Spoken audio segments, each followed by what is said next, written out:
This game coming up, it's a big freaking game for the 49ers. I said I think they'll win, but it's not a guarantee. And if they lose, oh my God, what that would mean for this regime, for Kyle Shanahan, I almost kind of want to see it happen.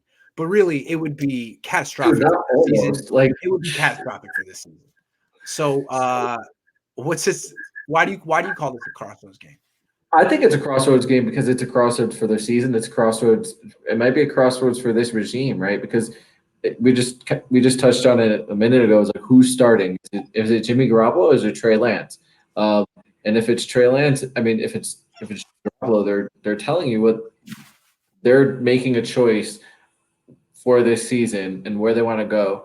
And to me, when they choose Trey Lance, if I'm Jed York, I'm gonna judge. I'm sorry, if you did Jimmy Garoppolo, I'm gonna judge you on because you're telling me this guy gives you the best shot to win now. Right. So I'm gonna judge you on can you win? Winning now, yeah. All right. I'm winning now.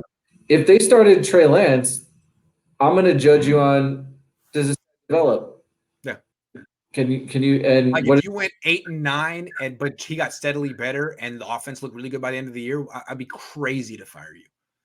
No, 10-7 with Jimmy Garoppolo, and the plan for next year is we're going to stick with Jimmy because Trey hasn't played in 2 years. Yeah. No. Because that could happen. That could happen, Coach. Kyle could go into next year and be like, well, Trey really hasn't made the stride. What does he say about Ayuk? They haven't made the strides he hasn't really made the strides we've expected. And Jimmy just had a good year. I mean, so we're gonna stick with Jimmy. Yeah, that could totally happen. 100%. Yep. Great for your channel. Hey, Jed, pray for your stadium. So that's why I think it's a big crossroads because this decision about who's going to start, it has repercussions for the entire season, and then the game itself, whether they win or lose, has repercussions. I mean, if they win, they can start to get back on track to possibly making a playoff run. But hold on. Let me tell you where I'm coming from, though. Sorry. I don't see it that way. I see this as like only bad. If they lose, it's so bad. But if they win, are you going to look at them differently? Honestly, me personally, no. This team is about. No one's going to look at them differently if they beat the Colts. They should beat the Colts, and then they should beat the Bears too. Remember, the Niners were 2-3 last year, and then they beat the Rams and the Patriots and went to 4-3. So I'm still getting strong 2020 vibes. And them beating the Colts won't change that. Them losing to the Colts will take this to a whole different thing. This will be 2021 at that point. I thought coming in that they were about a little bit better than a 500 team. Yeah. It doesn't really change anything. If they lose this game, I'm thinking, I don't know if they're a 500 team, man. This could be 5-12. They lose to the Colts at home, coming off a freaking bye week. That's really bad. It would be so bad. It would be so bad. That it could happen. The possibility of that happening is why you see John Lynch rubbing his ear.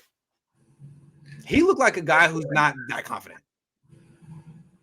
Hey, man, this offense isn't blowing out anyone. And if you're gonna be like in a close game down to the wire against a team, well, a field goal could decide it. A missed field goal, a fumble, like luck could essentially decide the game. So good luck.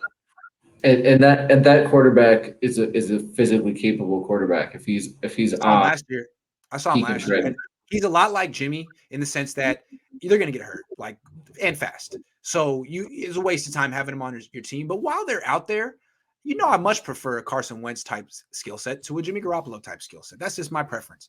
I know Jimmy can be efficient, but I like big plays. And Jimmy's efficiency comes with turnovers. So you know what? It's all a mirage to me. Like it looks good, the nice long drives, and then there's the pick. And you're like, was it worth it? Was it worth it? The time of possession. How about it? You have 7 points. Yeah, there is a statistically when you do have big plays, you score more prone to turnovers. But Jimmy, no big plays, still turnovers. I can't stand that style of quarterback. No, I'm out. I don't want that. No, but you also statistically you also score more, and when you have big plays are important. And Jimmy, they're gone. They're not in the the As a defensive coordinator, I don't want you to have big plays. I'm trying to do everything to take them away because I learned that from Saleh. He made that. He would explain, dude, big plays, the more explosive plays, the more you give up, the more likely you are to lose. Correct. More like end of story. And so if I can hold you to no explosive plays, I've done my job. I don't care what your completion percentage is. Complete 80% of your throws. You had no explosive plays, we're going to win, most likely, as long as our offense doesn't suck. Yep. Yeah. So, Bono's coming through to end the show. Impressive, guys. Finally, I've never gotten a Bono's question right. Bosa, Armstead, D Ford, and Street. Now, I hate the pressure statistic because it is undefinable. So, like, basically, I felt like if you gave someone a definition, which I've never seen a definition for it, but if you gave 10 people the definition and said, watch this game and count pressures, you would have 10 different tallies. That being said, interesting. Street, 8.5. He deserves more playing time. This was we basically did an eye test, and it matched up with the science. So that's great. Yeah, I knew it was going to be Bosa because Bosa grades out with everything. I mean, you can see it on the pressure king. Yeah, Bosa's great. I do want to. I'm going to add with it an additional topic because I do want to shout out two defensive players. Hold on, real quick. Jimmy's having his best year. Oh yeah, he's Thank awesome. you, Johnny. All right, go ahead. Nice job. I think I've not seen anyone else talk about this, but the last 2 weeks, Emmanuel Mosley has been awesome. Like he's been incredible. Yeah. And I did want to. I know Bosa does get his flowers, but he did something last week where I don't know that I've seen him do it before. Who, Bosa or Mosley? Bosa. Oh. The end of the half, the Cardinals started to move the ball. Then you had that offensive penalty on the Chargers left. I think it was their left tackle. I don't know the guy's name, but Chargers? Bosa caused that penalty because he's not Chargers. Cardinals. Okay, like which Bosa are we talking? Okay. The Cardinals. Bosa, yeah. Cardinals. Nick Bosa. Before the half, the Cardinals started driving, and to me it felt like they're going to score something. And the left tackle for the Cardinals had a false start because Bosa was lined up next to him. Then right after that play, Bosa beat him for a sack. So in a 2-play sequence, Bosa essentially took points off the board for Cardinals because it looked like they were going to score a field goal or a touchdown before the end of the half. To me, that big time players step up in big time moments. That was a big time moment for him because I think people were tweeting out, "Where's Bosa? Where's Bosa?" To me, he took points off the board for the Cardinals in that moment, and that was a big step because I was wondering where he was at in the Green Bay game because if you're going to be a premier pass rusher in the league, like you got to in the big games, like you got to show up.